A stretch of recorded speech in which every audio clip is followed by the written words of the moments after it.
महामुकाबला। मोदी योगी से अखिलेश लेंगे बदला। 2024 की तैयारी, कौन किस पर भारी। 2022 विधानसभा चुनाव में करारी हार और फिर विधान परिषद के दंगल में चारों खां निश्चित होने के बाद अखिलेश के पास अब खुद को साबित करने का आखिरी मौका है, जो किसी बड़ी अग्नि परीक्षा से कम नहीं है। अगर इस बार अखिलेश पास हो गए तो लोकसभा चुनाव में अखिलेश का डंका बजना तय है, और अगर फेल हुए तो सुनहरा मौका हाथ से निकल जाएगा। दरअसल यूपी में मोदी योगी की जोड़ी के सामने अखिलेश को ही कड़ी टक्कर देने का दावेदार माना जाता है। सबकी निगाहें अब अखिलेश यादव पर हैं कि वो इस मौके को कैसे भुनाते हैं। अब आपके मन में ये सवाल जरूर आ रहा होगा कि हार के बाद अब अखिलेश के पास क्या ही बचा है। तो यकीनन आप गलत हो सकते हैं, क्योंकि इन दिनों उत्तर प्रदेश में लोकसभा की 2 सीटों पर उपचुनाव होने वाले हैं, और वो भी मानो अखिलेश के गढ़ में। हम आपको उन दोनों जगह का पूरा हाल बताएंगे, लेकिन ये जान लीजिए कि अखिलेश के सामने अभी इंतकाम बाकी है। अब अखिलेश के पास 2019 का बदला और 2022 चुनाव में हार की टीस को खत्म करने का यही मौका है, क्योंकि सपा का अवैध किला कहे जाने वाले आजमगढ़ और रामपुर में इन दिनों लोकसभा के उपचुनाव को लेकर माहौल गर्म है।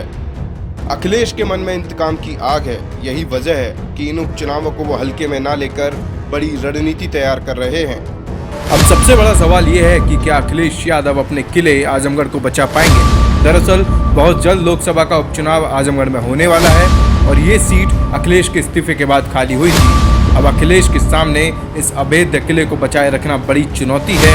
यही वजह है कि वो यहाँ से डिम्पल यादव को चुनाव भी लड़ा सकते हैं। इसके अलावा खबर ये भी है कि वो इन दिनों मुस्लिम चेहरे पर भी विचार कर रहे हैं, क्योंकि सपा के गढ़ पर भाजपा की पैनी नजर है। उपचुनाव की इस जंग में सबसे ज्यादा चर्चा आजमगढ़ को लेकर है, जहां सपा डिम्पल यादव के अलावा किसी मुस्लिम या फिर दलित चेहरे पर दांव खेलने की तैयारी में है, तो वही भाजपा ने फिर एक बार निरहुआ पर भरोसा किया है, जो इन दिनों आजमगढ़ में डेरा डाले हुए हैं। वहीं दूसरी तरफ सबकी निगाहें रामपुर पर हैं।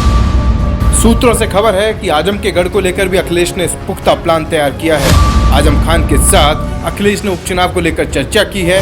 दिल्ली के अस्पताल में इन दोनों के बीच इस मामले को लेकर रणनीति बनी थी, और अखिलेश यादव ने आजम खान के साथ 2 नामों की चर्चा की है। खबर ये भी है कि आजम खान की पत्नी तंजीन फातिमा ने भी नामांकन का पर्चा खरीद लिया है, तो वहीं सपा जिला अध्यक्ष का नाम भी रेस में शामिल है।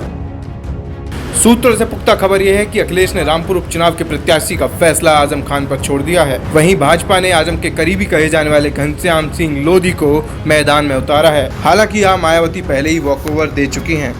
दरअसल रामपुर और आजमगढ़ उपचुनाव को 2024 के लिटमस टेस्ट के तौर पर देखा जा रहा है, क्योंकि दोनों सीटें सपा का गढ़ मानी जाती हैं।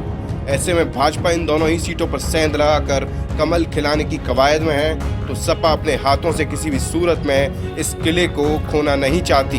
यही वजह है कि अखिलेश के लिए भाजपा को करारी शिकस्त देकर हार का बदला लेने के लिए ये उपचुनाव किसी सुनहरे मौके से कम नहीं है। ब्यूरो रिपोर्ट, बोल बेधड़क।